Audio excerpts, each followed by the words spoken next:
Welcome to Tech of the Month, our rundown of some of the best, most interesting and newest pieces of kit that have arrived with our BikeRadar staffers in the last few weeks. This month I'll be talking you through a new convertible helmet for the shredders amongst you who like a bit of enduro riding.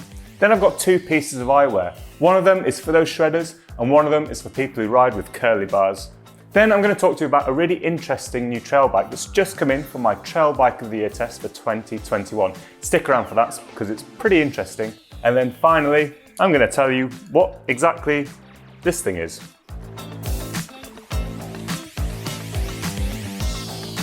Okay, so as promised, this is the first thing on our list. This is the Leatt 4.0 MTB Enduro helmet. Now it looks like a big full-face protective downhill helmet, but there are a couple of key differences that make it a little bit more enduro friendly. The first thing is the number of vents in this helmet. So there's loads of holes all over it, and that's to keep the air flowing through the helmet and keeping your head nice and cool. The second thing is, well, it's this chin bar because you can remove it. So it joins the likes of the Met Parachute, the Bell Super range, and the Giro Switchblade, plus perhaps a few others. So it's basically two helmets in one, an open face and a full face. So enduro riders, they tend to like these things. You can use the open face on the climbs and then click in the chin bar for the descents when things get a bit more gnarly. Leatt rely on this little switch here that switches up and then down, and that releases the full faceness. There's also a little clip here to hold it in place. So we'll quickly have a look at doing that. So click it up, and then hopefully pull these bits out and then give it a little tug, and there you go. So these are the two bits of the full face helmet. It's actually got some quite nice little touches on it. In addition to all the venting, it drops quite well down the back of the head. So this gives you plenty of protection if you're going to have a little bit of a crash if you're running it in the open face mode. Next up is the visor. So it's got three positions, opens and closes. You can push it up high enough and you can just about get a pair of goggles under there if you're going to run them here on a climb. The other touch I quite like is this little piece of rubber here. Now it's got little wings on it, and that is to hold the arms of a regular sunglass. So if you're running sunnies and not running goggles, you can stow them in here. That's a nice little touch. There is also a little channel here for your goggles strap, so keeps it nicely in place. Now, safety is obviously really important with any helmet, and obviously this does comply with all the usual safety regulations that a helmet should comply with. Now it doesn't have MIPs, but what it does have are these little turbines on the inside of the helmet. And this is Leatt's way of separating those rotational forces and helping dissipate some of the impact forces. Now they claim that their 360 turbine technology, which is what this is called, reduces those impact forces by about 30% and those rotational forces by about 40%. So it's very similar to MIPs, but slightly different. If you're running it as a full face helmet, it does comply with ASTM downhill standards, which means in a lot of enduros where you have to have like a downhill spec helmet, this will still comply. In terms of fitment, there is a fairly thin strapping system which is nicely secured at the front and the back of the ears, and then we have like a little fidlock magnetic buckle in there. So this is really easy to use with gloves on. I've used them quite a bit in the past. At the back you've got a height adjustable and turn wheel adjustable cradle to make sure the fit is just right, and you can change the pads in the chin bit especially to make sure the fit around the face is nice and easy too. Another final little touch that I quite like actually. So full face helmets can feel a little bit claustrophobic, but you can pop out this little cover here, which I'm going to do. It's going to fly across the room. But that is the helmet. There we go. Now, if you are interested, the full helmet comes in at, and I've got my notes, £279.99 or $299 or €299. You can buy it without the full face chin bar for about £110 less than that, which brings it in at about £170. Okay, so next up, now I'm going to have to look at my notes for the name of these because it's Alpina's sunglass. It's called the Alpina RAM HR White Matte Q-Light V, I think. It's got quite a long name, but basically Alpina is an Italian sunglasses brand, fairly high-end. This is their very lightweight pair of sunglasses, and it comes with a photochromic lens. Now the lens is pretty big, and we all know my colleague Jack Luke loves a big lensed sunglass. These perhaps aren't quite as big as some of the biggest, but they're about as big as I'm willing to go because I just don't have his style, as you can probably tell. I'm wearing normal clothes. So yeah, the Alpina RAM HR glass. So let's have a few details about this. So the RAM family comes with full frame and half frame versions of the glass. Now it's quite a wide sunglass and it's actually quite flat in its profile, which means that these bits come out quite wide and they sit quite far away from your face, like here. This helps with ventilation in my somewhat limited experience at the moment with these sunglasses, but obviously there are no vents within the lens itself, so having that bit of gap there is fairly useful. The arms itself, they're reasonably flexy, but right at the end, there's this little bit of rubber here, and that helps just keep the sunglasses planted on your head. And so far, I haven't found them digging in, I haven't found them uncomfortable. And I have found in the past with some sunglasses that little bit of curve just there that keeps them secure can be a bit uncomfortable on longer rides. So far, I'm pretty impressed with these. The lens has like this slightly dark brown tint to it, but there is also, as you can see, a little mirror finish on there just to keep the harshness away. Now they are photochromic, as I mentioned, so they go from reasonably light through to actually quite dark. So the transition on these is reasonably fast, but it's not the fastest I've ever used. But I'd say on a road bike or on a gravel bike, which is where I've been using them the most, it's been totally fine. The nose piece is quite slim, quite small, but again, it's helped fit my nose, and even on the roughest bits of gravel track, I haven't found these migrating down my face. These cost in the UK about £120. So after these, well, let's go back to the hardcore because we've got the new 100% Acuri 2 goggles. So these are a mid-range-ish, mid-price-ish, downhill, enduro, motocross goggle from one of the coolest mountain bike brands around at the moment, 100%. So the big news with the new Acuri 2 over the previous version is that you get about a 17.5% increase in your vertical field of vision, apparently. And this just means you can see even more when you're looking through them.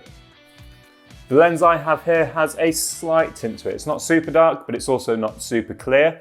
It has 9 points of contact with the frame, and the frame is one of those sort of plasticky, rubbery things, so you can pop the lens out so you can change it for a clear or for a darker tint. Now you might have noticed this does have the little pips here and on here for tear-offs if you're going to be racing downhill. Please, if you are going to use tear-offs, use them responsibly though. The foam on the goggles extends all the way around and all the way across the top. This can mean that ventilation can be a little bit compromised compared to some of the goggles I've got where there's basically no foam across the top. However, I've ridden them a few times and as yet haven't experienced any particularly bad fogging issues. And when there has been a little bit of fog right in this top corner, they have cleared fairly quickly. It's a very comfortable goggle to wear. The foam is very soft and it hugs your face quite nicely. So far, I've enjoyed riding them. I am reviewing them though for MB UK, so look out for a full review. So that's the Leatt helmet, the Alpina Sunnies and the 100% goggles. I'm now going to whiz out to the woods to show you a brand new bike that I'm looking forward to riding from Privateer.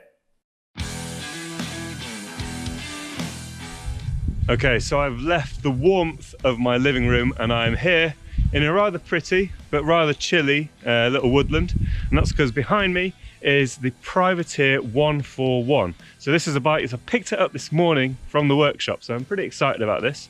It's one of my Trail Bike of the Year bikes. I'm testing Trail Bike of the Year at the moment, and it'll be on BikeRadar and in MB UK in April. So look out for that, a full set of reviews of some of the best trail bikes on the market at the moment. And potentially the Privateer 141 could be one of those. It's obviously the slightly smaller version of the Privateer 161. We've had that on site a fair bit. My former colleague Seb Stott was a big fan of that bike, so hopefully some of the things that he liked about that bike I'm going to find on the 141. Right, as the name suggests, 141mm of travel, and that's paired with a 150mm fork at the front. You can see it's quite a burly build, but it's definitely still a trail bike. So yeah, shorter travel. It comes with reasonably high levels of anti-squat, and that means that the rear suspension should resist pedaling inputs to an extent so that it pedals fairly in a stable manner, doesn't suck up a lot of your energy.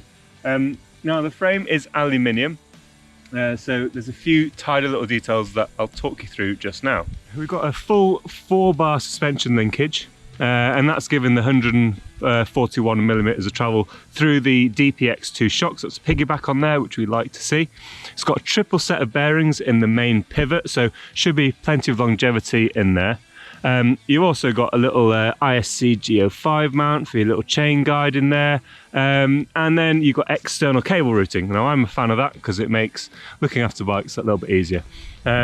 Little detail there I quite like. I set this up this morning. Very easy to use, nice and neat, and should mean there's no rubbing of the paint from the hoses. That's a good thing. It's a 29er obviously, and here we've got some fairly wide 2.5-inch tyres on there, I think they are, but you can run 27 by 2.8 if you really want to. You can probably tell this is quite a rad little trail bike. And speaking of sizing, let's have a quick look at some of the geometry because it's pretty far out for a trail bike. I've got my trusty phone. What are we looking at? So they do 4 sizes, P1, P2, P3 and P4. Basically small, medium, large, extra large. And this is the P3, so the large one. It's got a reach of 485mm, so that's really quite long. And that's paired with a slack 64.5 degree head angle. So that's pushing the front wheel way out in front of the bike, which personally I quite like. Now the seat angle, people do like slightly steeper seat angles these days, which is no bad thing in my opinion. Now the effective seat angle with the seat post slammed as it is there is said to be 78.72 degrees, so basically 79 degrees. Now if you put the seat post to its maximum extension, because obviously the real seat angle is slacker than the effective seat angle, when you put the post up it slackens it a little bit, you're still getting 78.49 degrees, so 78.5 degrees. So regardless of what you do, that seat angle is nice and steep. That's going to put your hips nicely over the cranks for a good bit of pedaling. Now combine that with the anti-squat and the grippy tyres, I reckon this thing could be actually pretty handy up a hill. And you get your Performance Elite suspension from Fox. There's a Shimano SLX drivetrain and a pair of Hunt Trail Wide 29 wheels. They're a nice sort of mid-price aluminium traily enduro, fairly wide rim, and they've got a fairly good reputation. So that's the Privateer 141.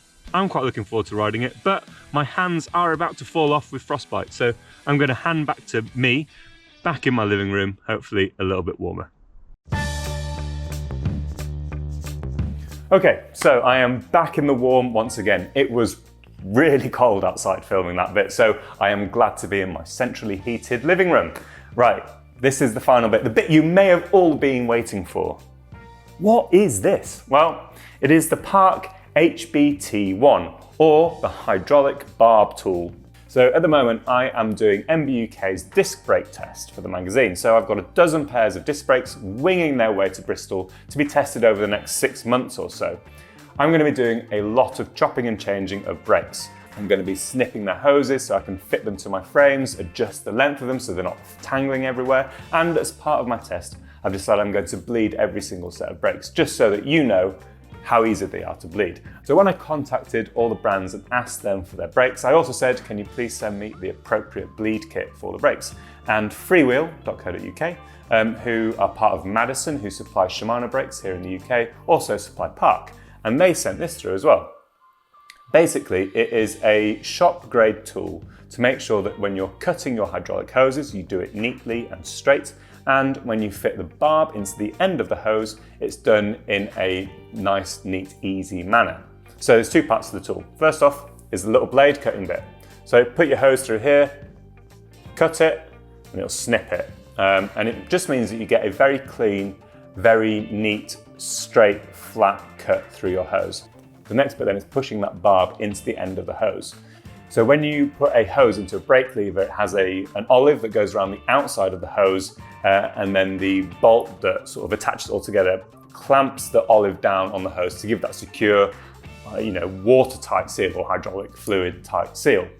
You put a barb in the end of the hose to stop the hose being crushed so that hydraulic fluid can still flow in and out, and also means that the end of the hose is protected from being jammed into the brake lever. So you put your hose through here without its barb on, you put the barb on here, and then squeeze the lever, and it very neatly pushes the barb into the hose, leaving you with a perfectly cut, perfectly placed hose, ready for bleeding, ready for fitting into your bike. And that is the Park HBT1 tool. Now, It does cost a little bit. I think it's about £90 in the UK, there or thereabouts. Don't quote me too heavily on that. But if you are a shop, or if you're really into changing brake hoses all the time, this might be a nice little tool to put in your toolbox. So there we have it, that is Tech of the Month. There's a fancy tool, there's a fun trail bike, there's 2 pairs of sunglasses and a convertible full face helmet. Hopefully you've enjoyed it. Do let me know in the comments if you've got any questions about any of the items. Don't forget as well to like the video if you've enjoyed it, and do subscribe if you haven't done so already. And if you do subscribe, click the bell icon. That means you'll get a notification every time we upload a new video.